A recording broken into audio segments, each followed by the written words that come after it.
Now at 9, veterans in Miami discover vandalized flags while retrieving them after 9/11. The suspect in the second assassination attempt on former President Donald Trump was reportedly in the area for 12 hours before being confronted. I'm Rebecca Castor in West Palm Beach, Florida, with the latest on the investigation coming up. And some retailers are already rolling out their holiday deals. We take a look. The 4 states' most watched news starts now. A Miami veterans group wants answers after American flags placed around the city from Labor Day to 9/11 were vandalized. This is KOAM News at 9 on Fox 14. I'm Tanya Bach. KOAM's Lonnie Walton takes us to Miami for the story. Michael Robinson, our flag director, came in and said, "We've got a problem." I asked him what the problem was. He goes, "We got flags cut." Veterans Chris Nida, American Legion Post 147 commander, and Flag Program Director Mike Robinson say it was painful when they found the 15 flags destroyed. Like I said, men and women died for that flag, all the way back to the constitutional wars. I can't explain how I feel, sir. And my thing is, I come from a big military family background, both sides of my family. My stepdad was in World War II. I have uncles that were in Korea. The flags were placed along Main Street in Miami in honor of Labor Day. We went to pick up some of the flags there on Main Street, real close to the middle of it, and I noticed that one was cut. At first I thought it had tore, but then we had 3 in a row there, they were cut. The flag service also is a fundraiser for the Post, funding various initiatives. Pays the bills here. That's first and foremost. It pays all the bills to cover our building. Then what's left over, we help veterans with what we're allowed to do. They can't imagine who would destroy the flags. Now they want answers. To know that fellow Americans would destroy our nation's flag is just, I can't understand. I can't fathom why somebody would want to do that. Reporting in Miami, I'm Lonnie Walton, KOAM News. The American Legion did file a report with the Miami Police Department. Anyone with information about the vandalism is asked to give them a call. An Etonia man is in custody for child abuse after a 9-month-old boy is taken to the hospital unconscious. Jordan Bogus is charged with abuse or neglect of a child. According to the Newton County Sheriff's Office, they received a call Saturday about a child who was not breathing. EMS took the baby to Freeman in Joplin and later transferred him to Children's Mercy in Kansas City. Court documents reveal Bogus told deputies he tossed the child into the air to try to comfort him. However, he did not catch the boy. Authorities said Bogus admitted to bear hugging the child until he quit screaming. Court documents reveal the infant has abusive head trauma, but a full diagnosis may take weeks due to the boy's critical condition. Bogus is due in court October 1st for a bond hearing.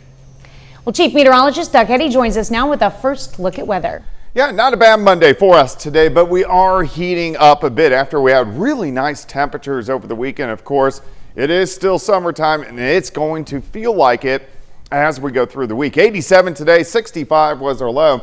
Average high is 82, so 5 degrees above the norm. It's 74 in Joplin, 74 in Pittsburgh. Looks pretty good. 73 in Stockton, 74 in Anderson, 77 in Welch. Chanute sitting at 79 degrees, but there's not a whole bunch going on. We had some rain earlier out across central parts of Missouri. All that is kind of falling apart. Some thunderstorms out to our west, which will not make it here. So pretty quiet as we go through the night. By 11, 71, 66 by 7. I think our overnight low is 64, back to 77 by 10. But the 90s are going to be returning. We're going to be talking about that coming up here in just a bit. All right, thanks, Doug. City of Joplin is taking measures to make its streets safer. It's expanding its street light program, and the City Council got an update tonight. KOAM's Melissa Alexis has more. The more lighting we have, the least likely those things are going to happen. If you drive down 15th Street in Joplin, you may notice a lack of streetlights. The owner of the book guy says 15th Street can become dangerous and hard to see while driving at night. Our parking lot's really tight, hard to get in and out of. And so when people are flying down here, especially late at night where it's hard to see, that can get a little bit sketchy. Brownlee also says he's seen crimes take place at his store at night, and he believes streetlights would be a deterrent. We've had past incidents, both vandalism, attempted theft of an automobile, attempted break-in. But that could soon change because the city of Joplin is planning to install street lamps all along 15th Street, from Range Line through Main. Areas were identified through crime analysis, through our police department, as well as just general public safety and infrastructure review processes that just identify where we need streetlights. This will be added as part of the city's street light program. Other areas they're planning to add streetlights to include South Schifferdecker and Prigmore. We're always adding new areas as the city grows, and we add new businesses and new areas of the community are developed that need streetlights. He says the city aims to make sure there are streetlights about 300 feet apart from each other, as long as electricity in that location permits. Reporting in Joplin, Melissa Alexis, KOAM News. And the assistant city manager says in the areas they've added streetlights, they've already seen a decrease in crime. Covenant Harvest Church breaks ground on a new building today. The new building, the Covenant Care Collaborative, also known as the C3 building, will expand the ministry's already existing services. I'm here called the Storehouse, which is a clothing ministry to the poor and needy. And we began to discover through a number of collaborative efforts in the community that clothing pantry needs existed in other charities and agencies in the Pittsburgh community. So that was the vision behind the birthing of what we're calling the C3 building. Covenant Harvest Church is located at 635 Frontage Road in Pittsburgh. Well, Mercy Park in Joplin celebrates a new addition to the Rotary Sculpture Garden today with a ribbon cutting ceremony. The latest addition, titled The Shape of a Woman, was sculpted by local artist Aston Stovern. Now, Stovern says the design reflects a woman's ability to stand tall and on her own, no matter how fast her world is spinning. We were excited that there was an opportunity to put a sculpture in. Lucky enough to find Aston, who is an old friend of mine. We grew up together, so that's an extra honor for me to be able to have her, but have a woman who's local and was able to create just a beautiful sculpture for us. The garden now has 30 sculptures on permanent display by 14 world-renowned artists. The sculpture garden is open to the public during normal park hours from sunrise to 11 p.m. Well, coming up, health officials sound the alarm after a continuing decline in childhood vaccinations. And later, tragic new details coming to light about the doomed submersible called the Titan that imploded while diving to the Titanic wreckage. I'm Connor Hansen with more on this story coming up. There's always winning excitement at the CDC is investigating how a person in Missouri caught bird flu, but they say the risk to the public remains low. The patient, who has recovered, claims they had no contact with animals and did not drink raw milk. Health officials believe it may be a rare instance of a one-off standalone illness. Most healthcare professionals say combating the spread of a disease is a team effort, citing the importance of routine vaccinations to boost immunity across communities. This can be especially important as the seasons start to shift and with kids back in school. But as Fox News' Ted Linder reports, a dip in childhood vaccinations could be elevating the risk of potentially harmful diseases.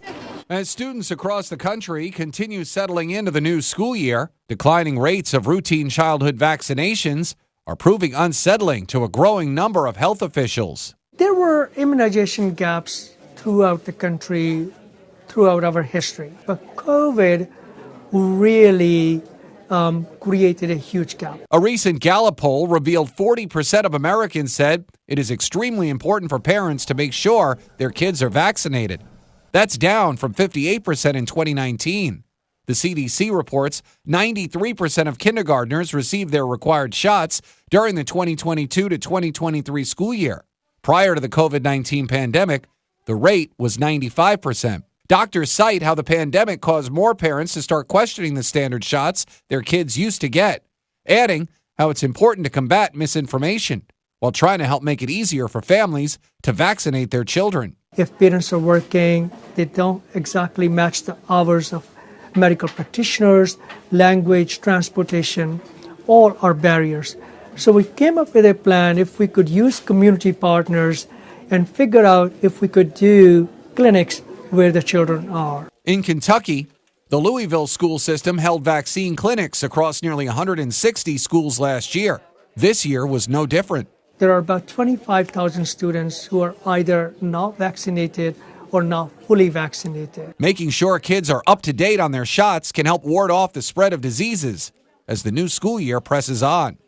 Ted Lindner, Fox News. Well, a new study says psilocybin, the active ingredient in magic mushrooms, could help millions of people with depression. Research published in Psychedelics found that if the FDA approves the treatment, more than half of Americans currently being treated for depression could qualify for psilocybin therapy. But researchers say we're still learning about the best ways to use the treatment. Many employees feel pressure to work while sick. A study by the University of South Florida found that many organizations have a culture where it's expected you'll come into the office even when you're not feeling well. The study found working while sick leads to lost productivity, mistreatment of coworkers, and can even push employees to leave the company. Well, Doug is next with a complete look at your forecast, and later, Brock Baldridge reveals this week's winner for our Performance of the Week. That and much more coming up in sports.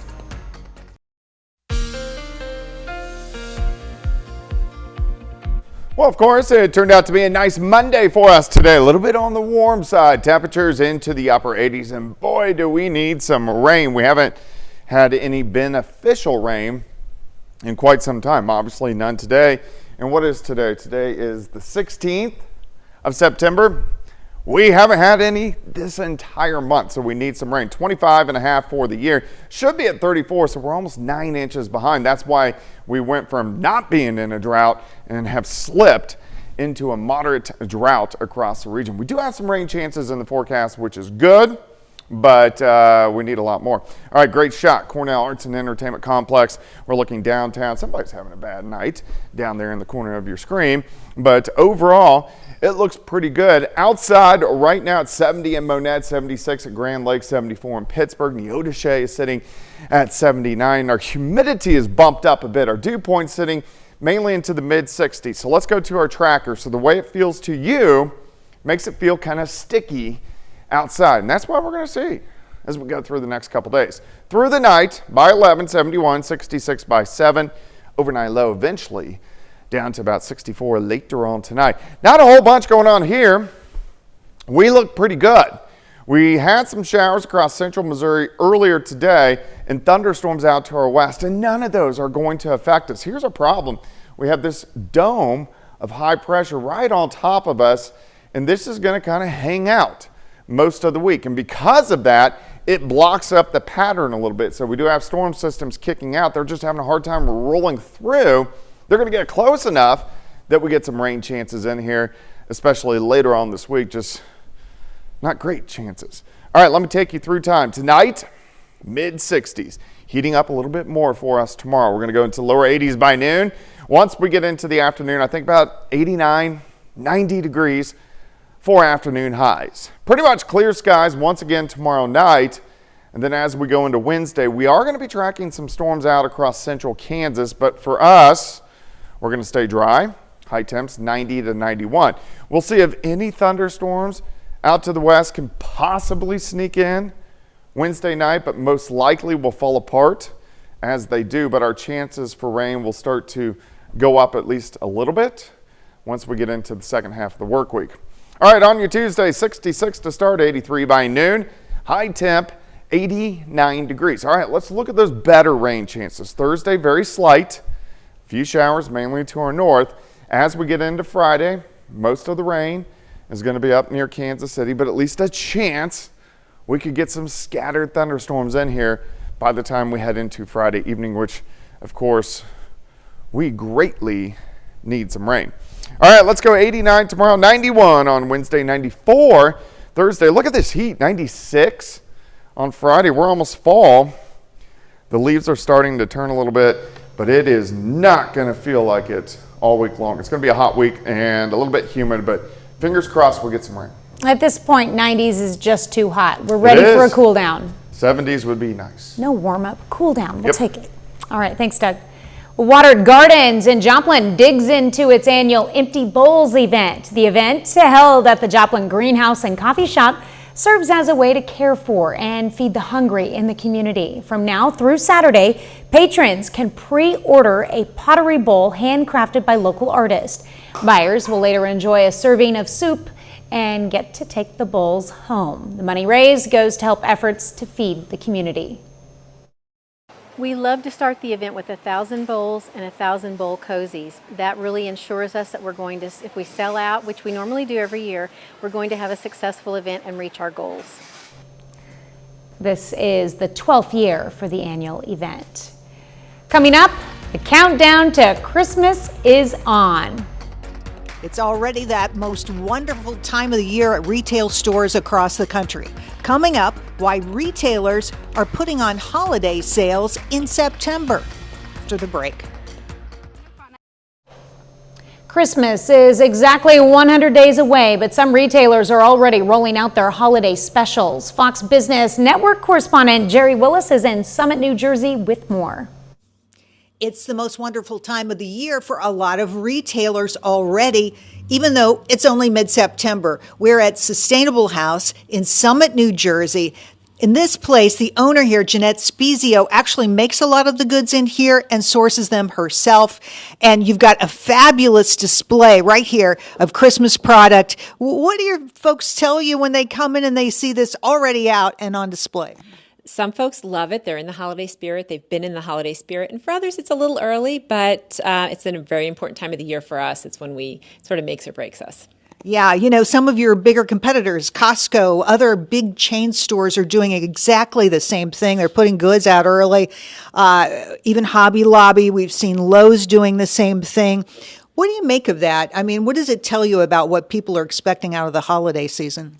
Well, for us, you know, a holiday month, November, December, is going to be 2 to 3 times the sales of the rest of the year. Mm-hmm. So I think everybody's concerned about the holidays, and it's really important for us to be able to offer eco-friendly gifts for people, and it's really important. So I noticed this morning the Federal Reserve out with numbers showing that 9% of credit card balances are overdue, they're delinquent. This is the highest number in 10 years. Are you surprised by that given what you see? A little yes, a little no. We definitely have customers who come in. We have a lot of young people, and folks are on a budget, and they'll say, yes, I came in to buy this, but I like the idea of buying another Eco Swap, but I'm not going to do that till next month when I get paid again. Great stuff. Well, I wish you all the best luck with the holiday season. So holiday shopping, obviously a big topic for retailers. Deloitte saying they expect those numbers to rise by 2.3% this year. It's a lot of spending, but less than last year when spending grew by 4.3%. Consumers, though, are in a shopping mood. 48% say they will shop early. Back to you. Thanks, Jerry. Target says it will hire 100,000 additional seasonal team members across stores and supply chain facilities. Target says last year, more than half of its seasonal team members were offered a position to stay with the company. Also, Target will hold a pre-holiday sale called Target Circle Week, October 6th through the 12th. Up next, a group of Carthage 6th graders get some on-the-job learning in the days leading up to the opening of their own business. Some Carthage 6th graders took a special trip to Hatcher's Coffee House this morning. Students were able to see what it takes to run a coffee service. The students are a part of the Gifted and Talented Education Services, or GATES. They plan to launch their own coffee business called Brew Crew. 30 more minutes of news, weather, and sports coming your way. The Coast Guard holds hearings on the doomed Titan sub that imploded last year on its way down to the Titanic and reveals tragic new details about its last moments before all contact was lost. Plus, Israel vows revenge after a missile attack launched by Houthi rebels in Yemen. You're watching the 4 states' most watched news. This is KOAM News at 9 on Fox 14. I'm Tanya Bach. The FBI is investigating yet another assassination attempt against former President Trump. A suspect is in custody, and there are new questions about Secret Service protocols. Fox News correspondent Rebecca Castor has more. The suspect had his first appearance here at a federal court in West Palm Beach today. He's now charged with several federal gun crimes. This was the scene outside Donald Trump's Mar-a-Lago estate last night, hours after a second attempt on his life was averted. On Sunday, a Secret Service agent protecting Trump while he golfed fired at a man pointing an AK-style rifle through the bushes lining the course. We turned him over to the FBI, identified themselves as the lead investigators. Police say the suspect, 58-year-old Ryan Ruth of Hawaii, was roughly 400 yards away from Trump. He took off in a car but was later detained. Lawmakers now are asking how the alleged gunman was able to get so close. Whether or not he staged it earlier, we don't know. But the reality is he was able to set up a shooter's hide and prepare himself for the shot and let the president get within max effective range of that SKS. President Biden and Vice President Harris have denounced the attack. Thank God the president's okay. While a House task force investigating Trump's first assassination attempt in Pennsylvania is now requesting a briefing with Secret Service. This is the second now attempt in just a short span of time. It's evident that we need the highest level of resources assigned to be on his detail and protecting him. The acting director of the Secret Service, Ronald Rowe, was here in West Palm Beach today, meeting with his agents and local authorities. In West Palm Beach, Florida, Rebecca Castor, Fox News. Firefighters are battling 3 separate wildfires in California this week. The largest, the Bridge Fire, which exploded in the Angeles National Forest east of LA last week, has burned dozens of buildings and forced more than 10,000 people to evacuate. In the San Bernardino Mountains, the line fire continues to burn. Officials say the fire was just over a third contained as of Sunday. In Orange and Riverside counties, the airport fire also continues to burn. That fire was started by a spark from heavy equipment. The U.S. Coast Guard started its official hearings on what caused a small submarine to implode on a trip to view the Titanic wreckage last year. The hearings are expected to reveal key details and even some of the last words sent by the submarine's crew. Fox News correspondent Connor Hansen has more. During a highly anticipated Coast Guard hearing, investigators showed a recreation of the Titan submarine crew's final moments. One of the last messages sent by the doomed sub was, quote, "all good here," not long before the Titan imploded, killing all 5 on board. The hearing's first witness was the submarine company OceanGate's former engineering director.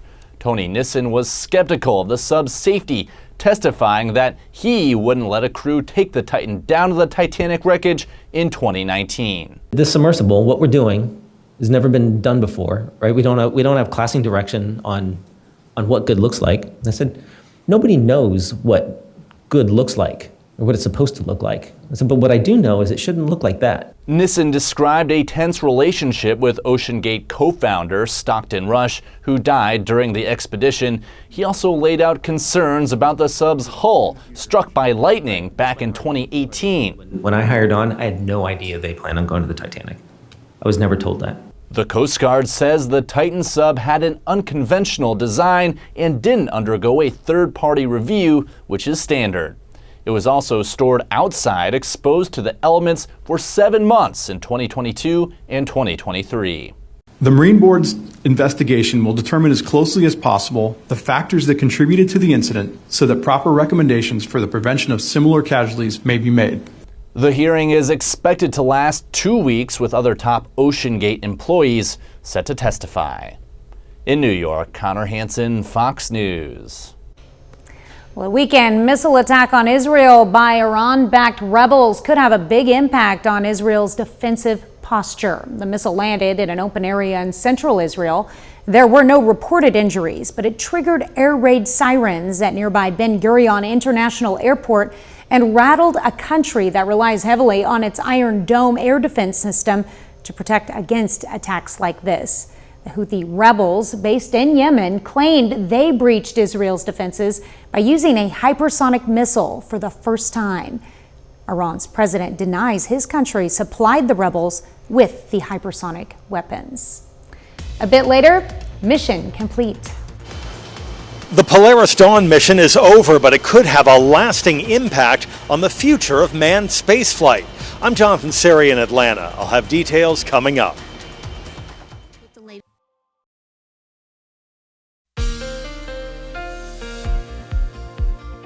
Well, starting out as a nice work week for us today. Temperatures are pretty good. Most of us mid to upper 80s. A little bit on the hot side, but not bad.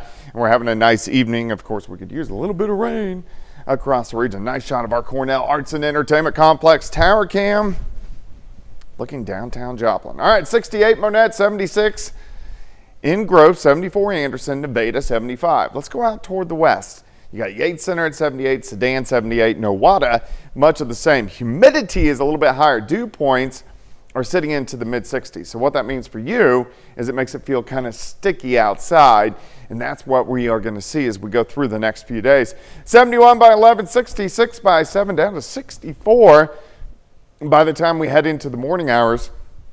Nothing really going on here. We had some showers central Missouri earlier. We had some thunderstorms out toward the west across central and western Kansas. But again, they're not going to make it here. Look at this little bump with the upper level winds. This is a little area of high pressure, and it's going to stay fairly dominant as we go through this week. We do have storm systems dipping into the western third of the country, but because of that area of high pressure, they all rotate up into Canada. So it's kind of hard for us to get some rain. We do have some chances, which are going to go up, which is great, but not the best chances in the world. All right, mid 60s by morning. Let's go through the day. Lower 80s by noon. Once we get into the afternoon, most of us right around 90, so not too hotter than what we did see today. Tomorrow night, we drop back upper 60s to near 70. We are going to be seeing some thunderstorms to our northwest. They're just not going to make it here. And then by Wednesday, high temps 90, 91, so a little bit hotter than what we are going to see tomorrow. Thunderstorms try to track in Wednesday night, but kind of fall apart as they do so. But at least we'll start to get some slight chances in here by the time Thursday rolls around. 66 to start, 83 by noon. High temp, right around 89 on your Tuesday. Let's go into the second half of the week. Very slight chances for a shower on Thursday into Thursday night. Most of the rain stays to our north. On Friday, at least we get chances for some scattered showers and thunderstorms, especially along north of I-44. And then this is going to last into the weekend, still mainly the northern half of the region. So we're looking at Saturday evening, and then let's go into Sunday. You can see most of the rain stays to our north, but we do get some chances in here, which is good because we need a little bit of rain. But right now, it's not looking like much.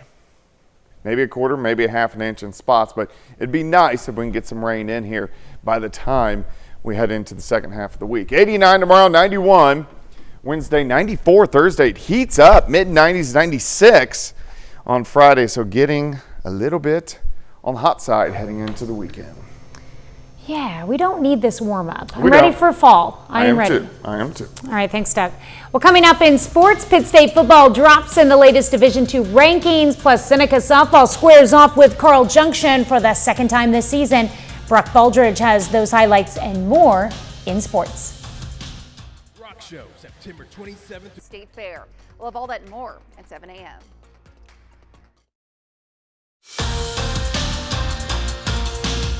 Well, Missouri Southern football enters its fourth week of the regular season, but the Lions haven't found any momentum after Saturday night's loss in St. Joe.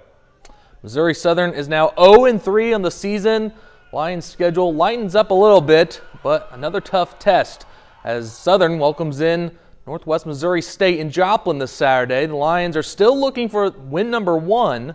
Here's what head coach Atiba Bradley had to say during the team's weekly press conference. A little disappointed the way we came out. We weren't ourselves, and it showed up in the first half, and so we got it corrected. I think the variable that we're not putting into the equation, and is that we face really good football teams. Pitt's a really good football team. Mo West is going to win some games in this league, and so we're not going against any JV squads or anything like that. We just got to prepare better, you know what I'm saying, and just be more consistent, stacking good plays. You know, we came out pretty strong that second half. I know you guys saw that. So if we could just be more consistent and stack days and make good plays and stop the run, I think we'll be all right. Crossing state lines over in Pittsburgh, the latest AFCA coaches poll was released this morning, and Pitt State fell down a few spots. Pitt State falls from number 4 to number 10 after the Gorillas lost to Emporia State last Saturday. Pitt State will look to get back in the win column this weekend when the Gorillas hit the road to face Washburn. So here is a look at the rest of the top 10 for the week Division II football rankings. Quite the shakeup. Harding remains at number 1. Green Valley State goes over to number 2. There we go. Central Missouri lost last weekend, so the Mules dropped to number 11. Pittsburgh State now remains as the only team in the MIAA in the top 10. We go to Seneca this afternoon as the Indians host the Bulldogs. Each team is looking to turn the season around. Carl Junction and Seneca meet for the second time this season. Lady Bulldogs beat Seneca in their season opener.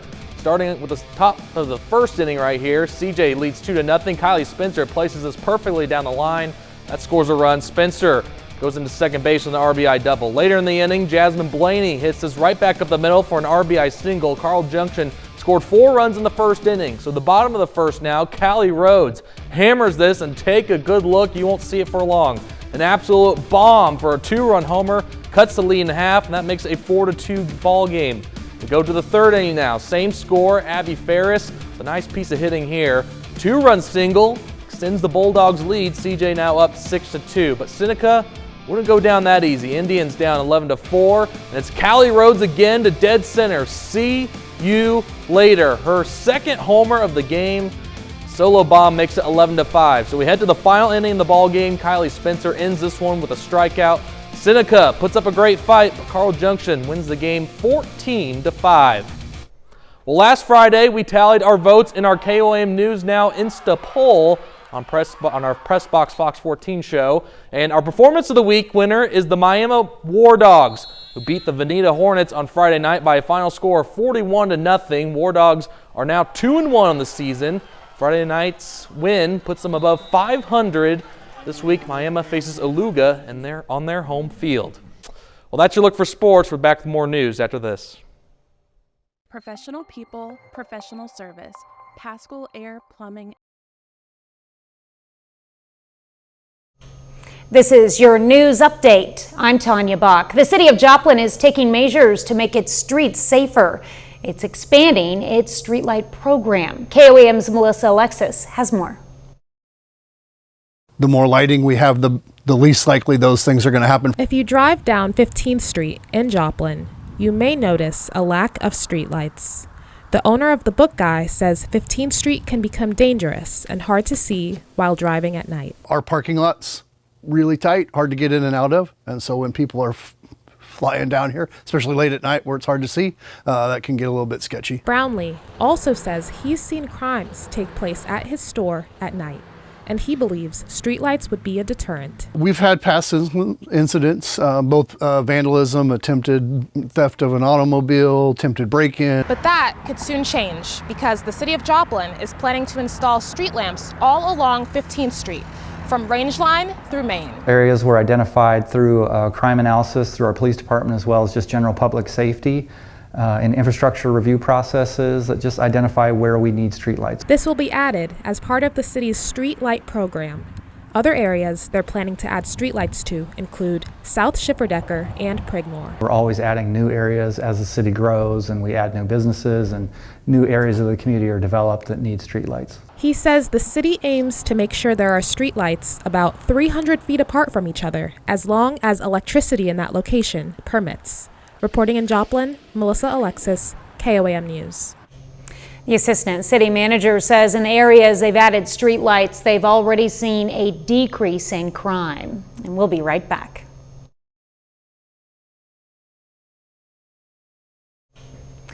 4 privately funded astronauts have returned to Earth after a daring adventure in space. Fox News correspondent Jonathan Surrey has more from Atlanta.